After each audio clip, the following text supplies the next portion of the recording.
Hello and welcome to GameSack. In this episode we're going to take a look at some really great games that got some really disappointing sequels. So let me get this straight. We're looking at every game that has ever gotten a crappy sequel. No, because that would take like 14 or so hours and I don't have the time because I've got to go to work tomorrow.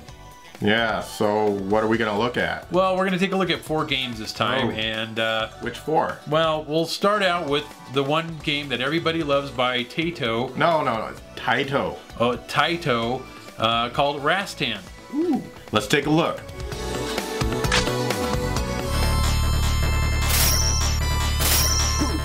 Here we have this awesome game called Rastan. Oh man, this was such a great game. And then they ported it home for some reason just only to the Master System. Why, I don't know. Because the Master System is awesome. Yeah, Nintendo probably just, I don't know. But anyways, this game was, for its time, had some really good level design, enemies, and graphics. Oh yeah. And it was quite an appealing game, really. Yeah, it really was. I think it had some really good music too. Oh, I agree totally. Listen to that. It makes you just want to go out and go on a quest and kill something. I want to kill someone right now. The character looks really cool. He kind of reminds me of Conan or... Yeah, Fabio, I think. Yeah, Fabio. Remember Fabio on Iron Sword cover? Oh, I love Fabio. He's so hot. Ongoing, this had some awesome level design. Is pretty much what you wanted. It had some branching paths to get to some awesome weapons such as a ball and chain or even a flaming sword. Or a mace. Yeah, mace too. And some awesome platforming, which, you know, is always good for a platform game. And by the way, if anybody's interested, you can find the arcade copy on Taito Legends.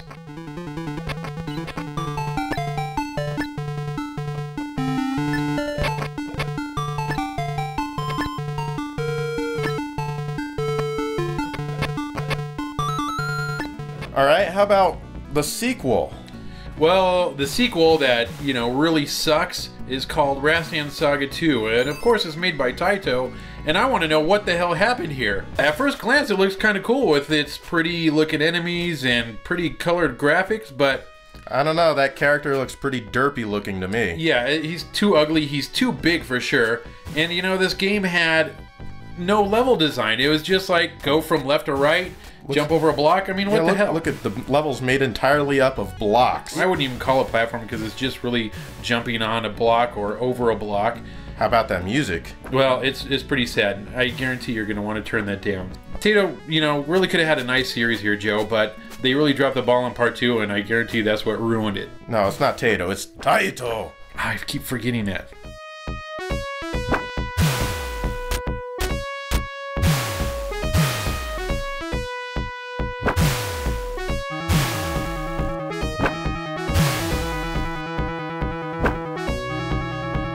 Yo, no wonder we don't see any Rastan games anymore. Rastan Saga 2 is completely useless. Yeah, tell me about it. It's like they killed the thing on purpose.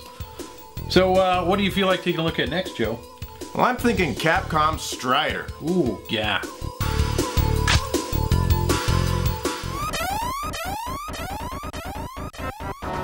Strider is a fun game with lots of variety. It's a fantastic game to play. Now, this Genesis port here isn't perfect, but it's still really good. You darn right it was good. I had a great time with this game, and hey Joe, didn't this game have 8 mega power?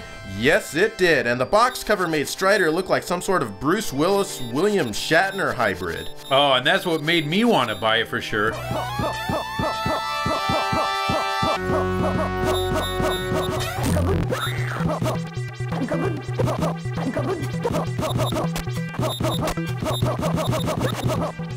And they followed that up with Strider Returns. Now, it was made by US Gold, not Capcom for some reason. I cannot figure out why.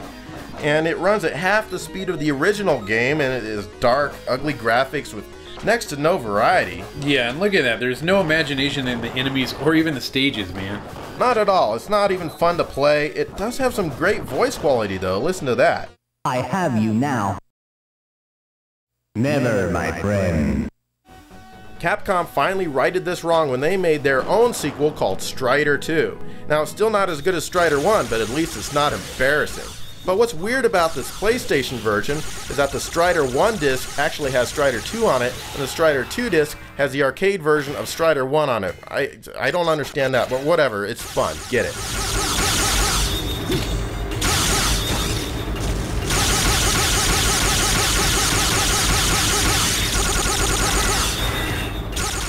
Joe, Strider Returns should be ashamed of itself for being called Strider. Oh man, you're right. It's nasty. Stay away from that game. But I'd really like to see Capcom redo Strider, kind of like they redid Contra with Hardcore Uprising. I'd love to see a Strider game in that style. Oh, I agree totally. Yeah. Now it's your turn to pick a game, Dave. Now let me guess. You're gonna pick a game where even the original is kind of sucky. Am I right or am I right? You are way wrong. Or I'm doing Tetris. Again. Like I said.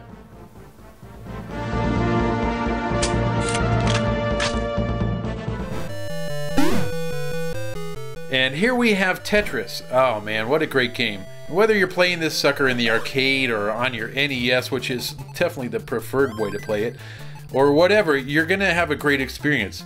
This is definitely the perfect puzzle game, and the pieces fit together perfect if you're smart enough. It's just awesome. Yeah, building stacks for a future Tetris can be pretty addicting. You got that right, man. There's hours down the tube. And there are many choices of music which actually are all very good and fitting to this game. Wait, did they just launch a nuke towards America?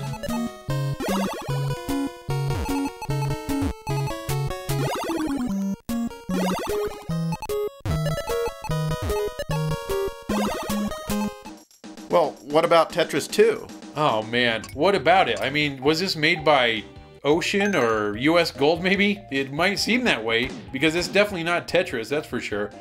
You know, in the original Tetris, your object is to build up Tetronymos to form a line which dissolves and gives you points, right? Yeah. So Tetris 2 comes along and you think you're going to have the same awesome experience, but you don't. You're trying to form lines and you can't because you got these disconnected weird figures that don't do anything. And your whole goal of this game is to clear all these stupid bombs by making blocks of the same color stick together. And dude, that is not Tetris. Yeah, why do they even call this game Tetris? Well, because, you know, as we mentioned in a previous video, Tetris was a money cow at the time. So, you know, if this game was maybe named something else, it might have been able to stand on its own, but it doesn't. It was named Tetris 2, and it sucks for that.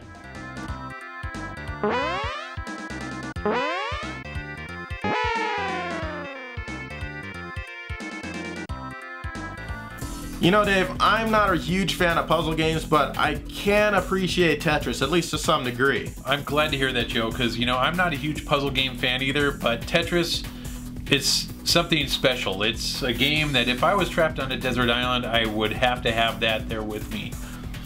Okay. So anyways, on after that, Joe, what's the last game you're going to cover? One of my all-time favorites. In fact, if I was stranded on a desert island, I'd have to have this game with me. Space Harrier. Ooh, good one. But we're in for a long talk here. Yes, we are. Welcome to the family. Get ready. I really love Space Harrier. I probably won't get another chance to talk about it, so I'm going to talk about it here for a while, so sit down. I've always been a huge fan of it since it was released to the arcade. I've enjoyed all the versions from the Master System,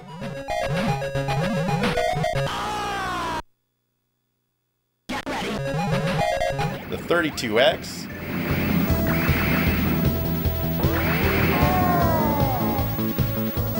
Get ready. the TurboGrafx 16,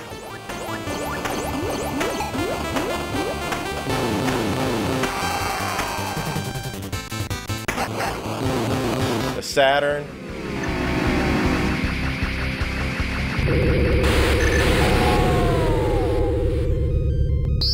Get ready. the weird-ass Game Gear version,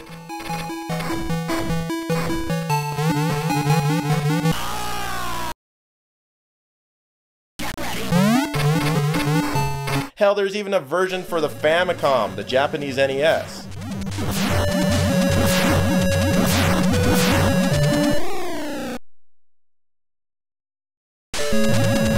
And let's not forget the creepy, bizarre-looking PlayStation 2 remake.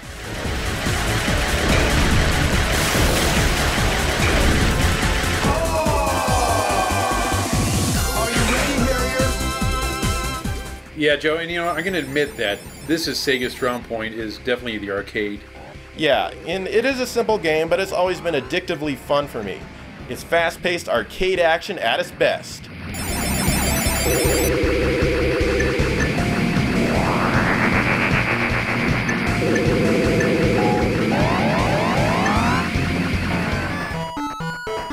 Now, the first follow-up to Space Harrier was Space Harrier 3D. It ran slower and it was more choppy than the Master System version of the original game. You know, if you ask me, this is kind of a weak follow-up, but in all honesty, if it comes out on the 3DS, I'll bet you and possibly I buy it. Probably.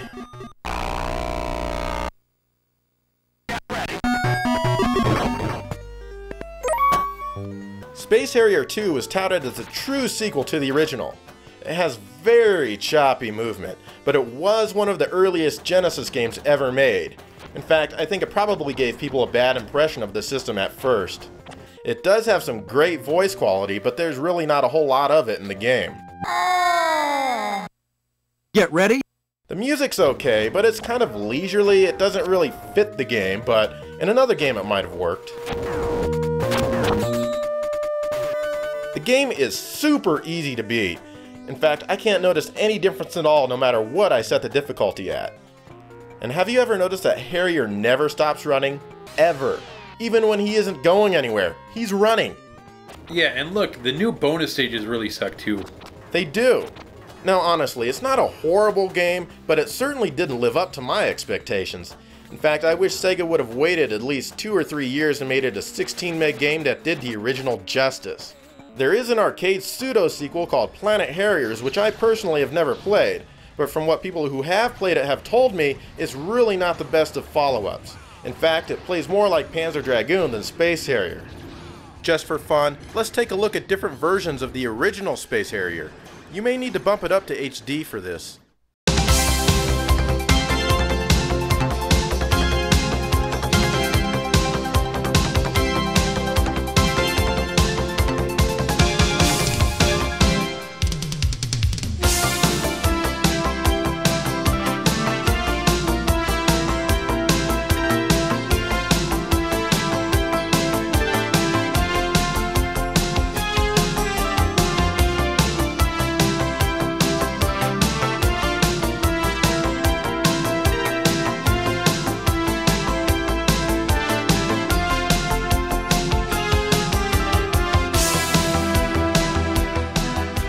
Yeah, Joe, I can totally see where you're coming from with all that, you know, but to me, Space Harrier is just Space Harrier, I guess. Well, coming from you, I guess that's acceptable. I mean, I can't expect much more. But say, out of the 4 games we looked at in this episode, which was the most disappointing for you? They all sucked, I'll tell you what. But the most disappointing is going to be Rastan 2. I love the original game, and when Part 2 came out, I was just, I wanted it so bad to be good, but it was horrible. What about you? I'm gonna have to agree with you on that. Rastan Saga 2 is completely useless, like I said before. I love the arcade. I bought it at launch on the Master System. And then when it came out in Japan, my friend bought the Mega Drive version. We ran home, plugged it in, turned it on, we were just like, ew, what's this? It was just so disappointing. I can't live that down. Yeah, I agree. And I'm glad that we actually agree on a game for once. Yeah. So what do you guys think was a great game that got a really crappy sequel? I'd like to hear it. Oh, yeah. And then in the meantime, we're working on our next episode, which is going to be really great games that actually got even possibly better sequels.